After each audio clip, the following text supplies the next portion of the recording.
Hey guys, welcome back to the channel. In this video I've got 3 replays for you on the STA-2 Black, which was recently given a few buffs on last week's update. And yeah, so what I'm going to do is I'm going to go into the stats real quickly. Well, not stats, but stats that have been buffed effectively, and then I'm going to show you some replays on the STA-2 Black, which was included along with the STA-2 and the STA-2 Senshi variants. They've all got exactly the same buffs, so whichever one you play, yeah, basically it affects all of those. So you can see the repair cost has gone down from 5.7 to 5.582.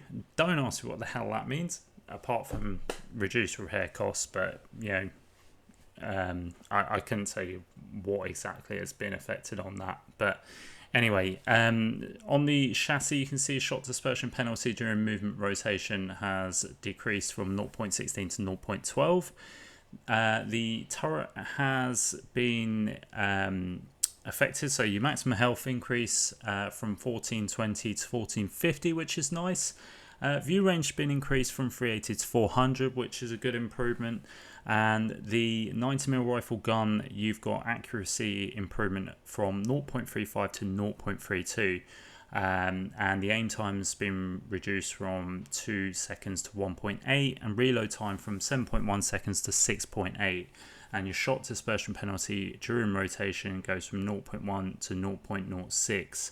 Penetration values have increased on your standard rounds, so you go from 212mm penetration to 232, and then your ammo speed has gone from 853 to 1020 on your standard, and 853 to 914 on your premium rounds.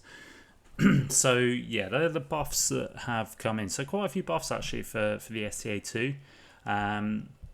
So yeah, what we're going to do is we will go straight into the replays and we'll see how the improvements have affected the tank. Okay, so here we are on Westfield as our first replay, and as always I will be putting up in a minute the equipment and perk screen. And what I do run on this tank is I do run the 30 stabs, gun rammer and optics to increase the view range, obviously improve the gun handling and obviously reload speed.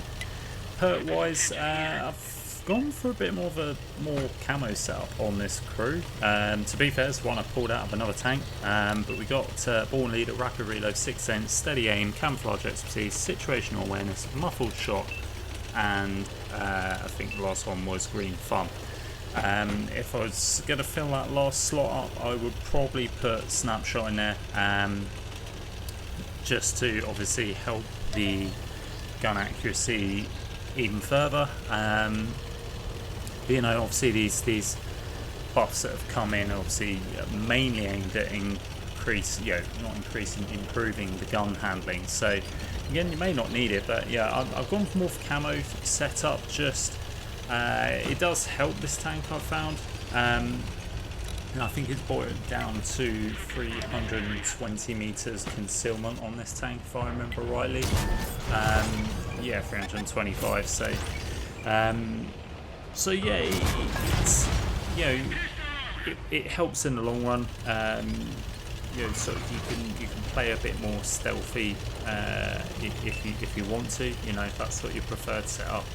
To be fair, I can't really think of any other sort of perks that would be worth running on the STA-2 other than the camouflage perks, to be honest. Maybe you could put trap mechanic on if you wanted to, but yeah, this tank's got, I mean, it has got 10 meters, 10 meters, oh no, crikey, 10 degrees, sorry, of gun depression. 10 meters? Where the hell was I going with that? 10 degrees of gun depression. So, you know, you are going to be playing ridges here. And you can see we're going to use the gun depression fully to our advantage here. We are just poking this ridge, and we're just getting shots off quite easily. We did get penned in the turret there. You know, this thing doesn't really have armor. Yeah, and tank destroyers are going to pen this quite easily, so you know, you may get the odd lucky bounce, with this tank on that turret, but you know, it really doesn't have that much armour, to be honest. I mean, you know, the gun mount though is sort of probably the thickest. You know, you're between 120 and 160 mil of armour on the gun mount there, but everything else is just, it's like paper. You know, sort of running between 50 and 70 millimeters of armour on the turret face as a whole. You know, the cupola even sort of goes down to, you know, between 30 and 50 mil of armour. So you have to sort of be a little bit careful with it. Like I say, you can play ridge lines like these. I mean, this is perfect because this ridge, it's not. I mean, if I was going to sort of use the best example, I'd probably say prop is a ridge. Yeah, that mid ridge where you're coming up against tanks in close quarters. Whereas here, you've got quite a bit of distance between yourself and the enemy. I mean, there's no tanks sort of playing the ridge opposite us. You know, there's no one popping up in, you know, right in front of us. So, you know, from a distance, you can play this ridge line quite effectively. And obviously, you know, tanks shooting at you from far away aren't gonna, you know, they aren't gonna pen as much as what they would if they were directly in front of you, if that makes sense. And obviously, you know, if they're shooting APCR lose penetration over distance, probably still will pen you, but you know, you never know. You get that chance, and also, you know, slow shell velocities, you're going to be able to move out of the way quickly. So, you know, that's what I'm sort of trying to get at when you're saying, you know, you're playing ridge lines that aren't sort of close quarters to another tank. So, so apart from sort of the great, you know, gun depression, obviously this tank has got really good mobility as well. You know, maximum top speed of 55 kilometers an hour, which you can see we're sort of using quite sort of effectively here. And yeah, so the perks, yeah, the buffs this tank have actually, I feel personally, have made sort of quite a bit of difference. It does feel a little bit more accurate now than what it did. Yeah, before it could feel a little bit loose. That's one of the weird terms I like to use for guns. There is, you know, loose in terms of, you know, a little bit inaccurate, a little bit sloppy. But yeah, now I mean, seeing that aim time is really, that's a real nice improvement. That, I mean, yeah, the gun just sort of zooms in quite quickly now. Yeah, 5.4 second reload as well. Really rack up that damage, and that's pretty much what we've done here. We've just been popping shots off. You know, we've really used the gun depression to its full extent. Yeah, we've just been popping backwards and forwards. You know, up and back on the ridge, just getting shots off. You know, left, right, and centre. Just using that great reload to our advantage, you know, and a good DPM. So we're nearly coming to an end of the video, or the replay should I say now. You know, we've racked up just under 3.2k damage, trying to see if we can get a little bit more damage out from the last remaining medium. I've got a sneaky suspicion he's going to be over here somewhere, you know, just because of where we've been. And you can see there he's right up near our base, quite far away. And he's just take out our Wraith, so there is a possibility we could potentially get another shot on. I'm pinging the base there because I'm getting quite annoyed. You know, we can see the last tank left, and yet we're capping out. Kind of winds me up, that does a little bit. But yeah, we're going to try and see if we can get there quickly as possible. It's looking very, very unlikely, and it looks like we're going to cap out. And indeed, of course, we do cap out just before we can get to that last bit of damage there. So really frustrating that, because we could have ended up with, you know, potentially 4k damage had we not capped. But there we go. You can't win them all, but well, we did, but yeah, you can't win them the way you want to. But we pick up the second class medal there. Like I say, just under 3.2k damage, just under 600 assists with the 1 kill. And yeah, sort of good start to you know, showcasing this tank. But like I say, could have been a little bit more there if the team had just sort of been a bit more braver there. So anyway, moving on to the second replay, we are on Highway, and we are on the not so good spawn. This is probably, I'd say, the more defensive side of the map. You know, key here, I think, is to take the town and you know, take the town as quickly as possible and push through on the K line in, you know, sort of heavy numbers. I'm not going to do that because I don't have the armour. This tank is not for fighting in towns. Like I say, using the ridgeline here, I'm just going to poke up, and I'm going to try and be the eyes. We don't have a light tank in this game. You know, this is actually quite, well, this is mainly heavy tanks. How many we got? Sort of around about 9 or 10 heavy tanks, and the rest are either mediums or tank destroyers. So this is a weird kind of matchmaking setup where we've got a lot of heavy tanks. Sneak a shot into the stern panzer there, which is good because that is a tank we do want to get out. Quite a dangerous tank. If that hits us, that is going to really hurt. Again, got, you know, sod all armour. And yeah, the stern will just laugh at that quite happily.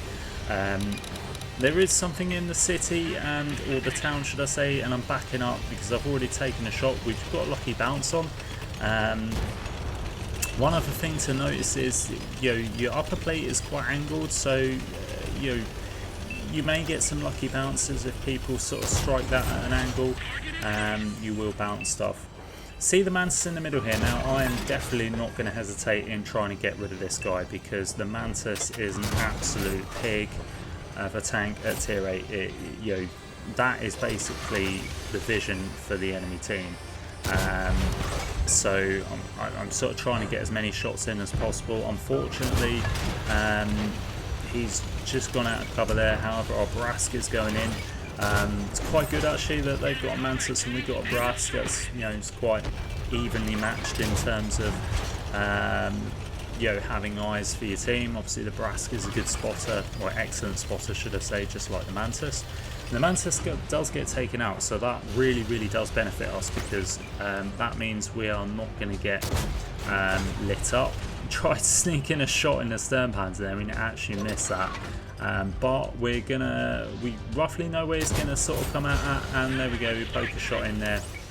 Bit of a shame we didn't get the first one because we could have got the kill there, but you know, that's just unfortunate. Just didn't quite gauge that shot right. So it looks like our team are taking the town, so I'm going to try and sneak in. That shot was just way delayed there, unfortunately, but you know, the Tiger 131 does back out enough for us to get our second kill of the game.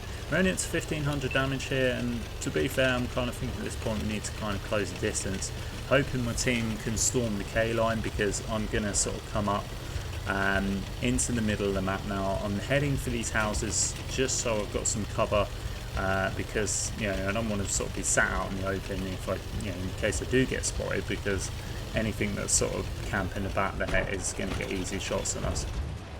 So I'm just sort of keeping to these bushes. I'm quite far back here, so I'm pretty confident I'm not going to get lit here. Get a shot into the side of the lurver that's coming over. Trying to see if we can potentially get another shot in. Unfortunately, he's turned his turret towards us, so that means we can't pen that guy. We're not going to pen him. Tiger 131 is camping their base there, and they get a shot into him. He's now getting rinsed by our team. The lurver's coming back. I'm going to try and see if I can potentially get a shot in. Line up the shot, and yeah, should have aimed that way further in front. That was just the worst shot ever. Try and get a shot into the Tiger one that's running away there. We do manage to get a shot, and go try and see if we can get another one. We're leading the shot in, and we set the Tiger on fire, which is really nice. Stern gets set on fire there, but we Yag Panther 2, shall I say, but we get the shot in for good measure just to make sure we shut him down.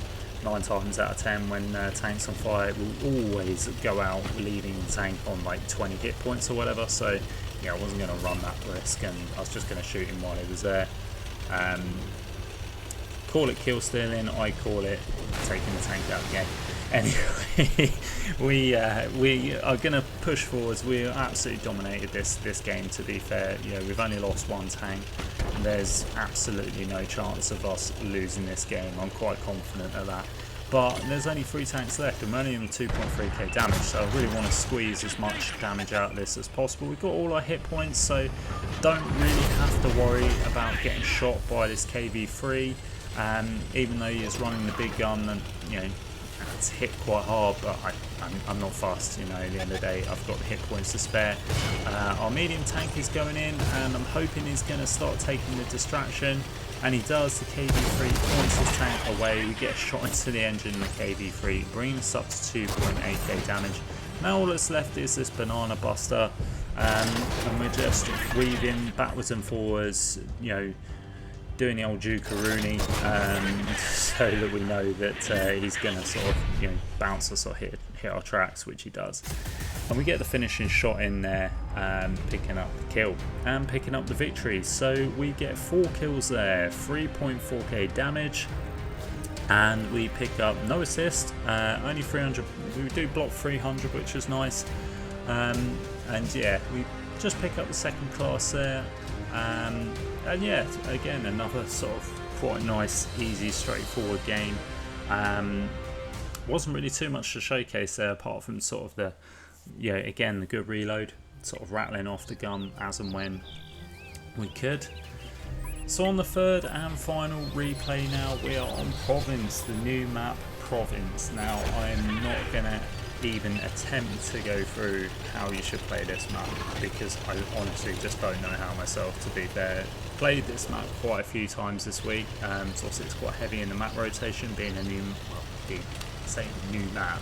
It's not a new map, we've had this map for years, but they've revamped it basically and have brought it back into the game. This is what we used to play when tier 1 and tier 2 were a thing, the good old days.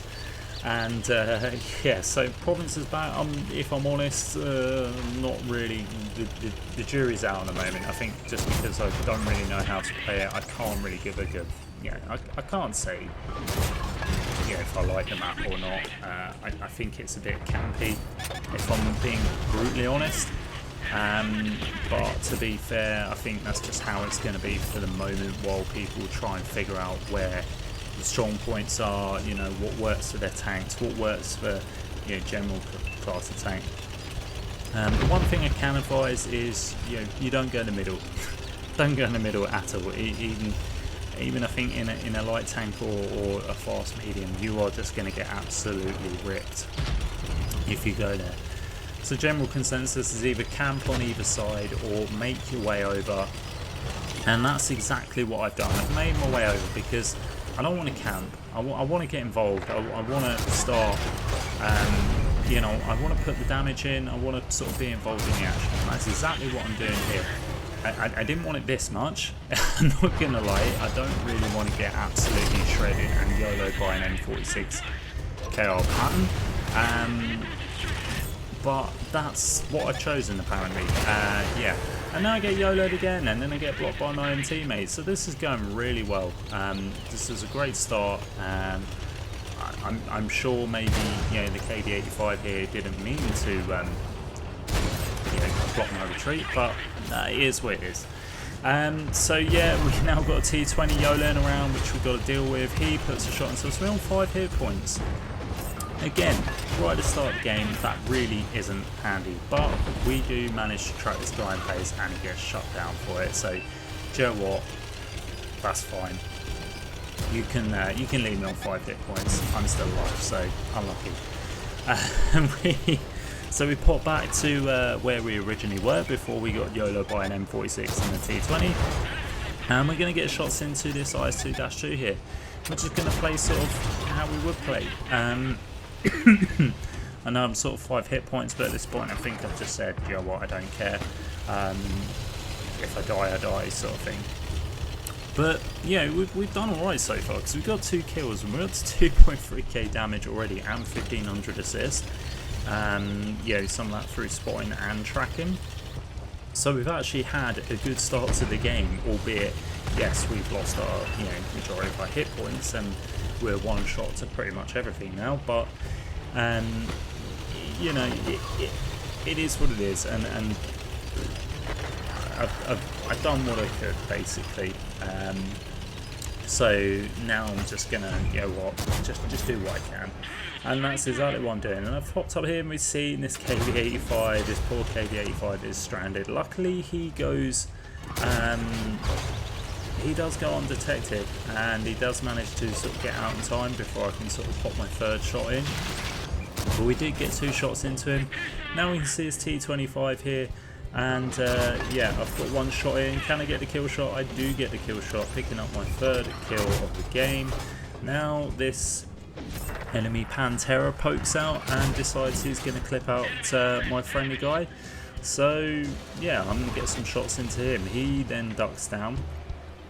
But then we see this this Italian tank destroyer who is hiding behind some rocks. He's doing a pretty good job, and yeah, we're not going to pen it. However, he does give us our side, but we just bummed a shot there. But we try and get a blind fire in, still can't hit that tank. Now the T71BA has popped up. He's a 1 shot. Bam, we get that shot in. And now the Pantera, who's now 1 shot as well, decides he's going to come out, picking up another kill. Thank you very much. So yeah, that gives us our 5th kill of the game. And there's only 4 tanks left now. the KV, I think it's KV3, pops out and we blast his engine, and then we pick up our top gun. So yeah, we'll take that. Only 2 tanks left now, 2 tank destroyers, and we're going to try and see if we can potentially pick up the Devastators. But you can see here we've just had an absolute monumental game, and that really was quite unexpected considering we got put on 5 hit points. So we're going to sort of take our time and try and see if we can get shots onto this Italian TD who's just nosedived off, and I'm surprised he even, you know, survived that, to be fair. He's given us the slimmest of shots now, and I'm not sure our tank destroyer tries going for the death from above. We do manage to sneak that shot in. I have no idea how, but we do sneak that one in. We're going to try and see if we can pick up the kill. Can we get the kill? We bounce his gun, and we just, at this point I'm thinking, nah, it's not going to happen. And he just sneaks out enough just for us to get that kill in there, threading it through a needle and picking up the win for the game. So yeah, we had pretty decent result, to be fair. Picking up the 7 kills, 4.8k damage and 1500 assists, so a real nice game in the STA-2 Black Edition there. Picking up the Ace Tanker and the High Caliber and the Devastator medal. So yeah, quite a nice game to sort of finish on. And one thing I should mention about the STA-2 Black, which I should probably have mentioned at the beginning, this is actually a preferential tank, so it will only see tier 9 and it won't see tier 10. So something else to bear in mind if the STA-2 Black does come out, which I imagine will be in the Black Friday sales in November, so keep your eye out for that. Anyway guys, that is it for the video. Let me know what you think. Have you played the STA-2, the Senshi, or the STA-2 Black? What do you think to the buffs? Do you like them? Do you think, you know, it was a bit too much? Let me know your thoughts in the comments, guys. And as always, if you like the video, please like and subscribe to the channel. It really does help you out. And as always, guys, I'll catch you next time.